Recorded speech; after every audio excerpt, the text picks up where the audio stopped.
Okay, so quite a few of you been, well, a few of you been in touch with me, just to say that you're finding this stuff quite tricky. I guess it is really. Just a couple of key little tips for you when you're drawing anything to do with reflection or refraction, actually, is to always make sure you use a ruler. Now, obviously, I'm not going to be able to do that because I'm writing on an iPad, so my lines are going to be a bit wobbly, but that is not okay for you. You must use a ruler, and you must also draw arrows on.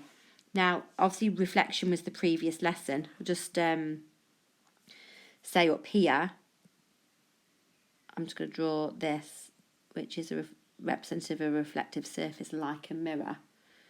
And you will have something called the normal, which is, again, that should be a straight line. But that's at 90 degrees to the surface. So when you move on to refraction, you can see, again, I'm going to struggle to draw a perfect straight line, but I've just drawn in black there along the normal, and that is a line that's at 90 degrees to the surface that the ray of light is hitting. Now, something that hopefully you picked up from the PowerPoint is to remember what's happening, which way the light beam goes, is to remember this, which is tagaga.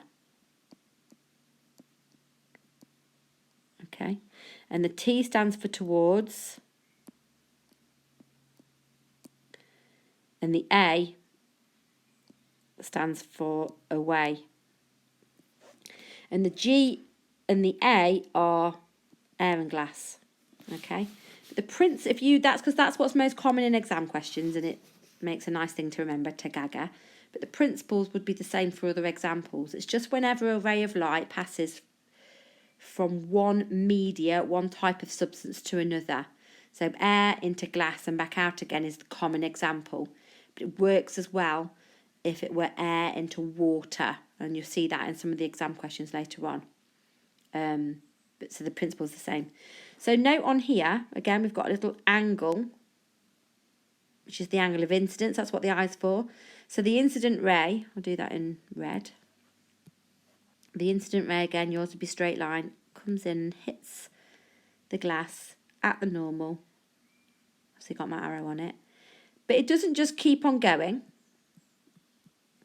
It changes direction. It bends towards the normal. So the angle of refraction, I'll just do that in blue, the angle of reflection, which is there, is smaller than the angle of incidence. You can see it's much bigger than the angle of refraction.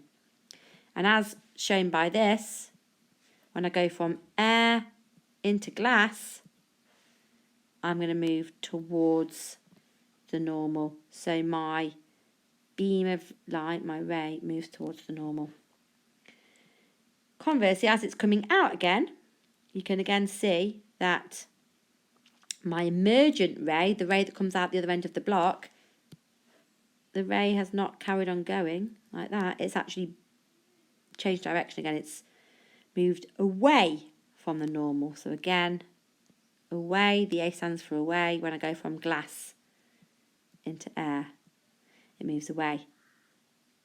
Okay, so that's really important. So I said you've got to use a ruler and arrows to show that.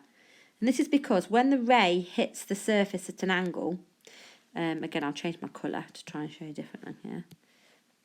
This side of the ray is going to hit the block before this side, and this side therefore slows down before this side, and that causes it to bend.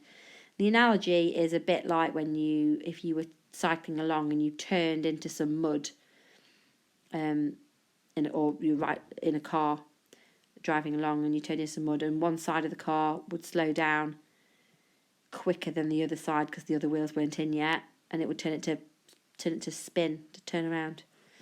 So that's a really important thing to remember. I